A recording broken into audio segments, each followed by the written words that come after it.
Welcome to the Slop Farm. Enjoy the video. First, confirm your platform and game ownership to qualify for the kit. Verify you own Hades or the Hades, all access DLC on the same account.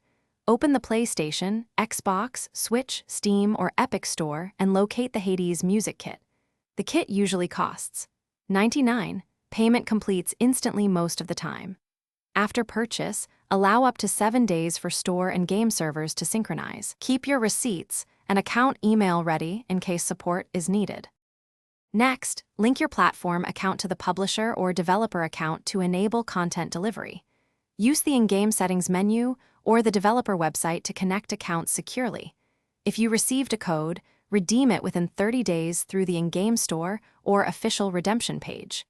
After redeeming, fully quit the game and restart it to force a content sync. Wait 1 to 2 minutes on the main menu while the client updates. Check the music or cosmetics inventory for the new kit. If the music kit does not appear, follow a consistent troubleshooting path to resolve it. First, double-check your purchase receipt and the account used for the purchase.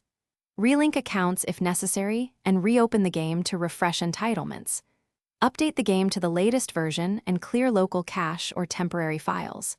If problems persist, contact platform or developer support with your order ID and account email. Allow 3 to 5 business days for a final resolution and periodic status updates. Thanks for watching. Consider subscribing if we helped you today.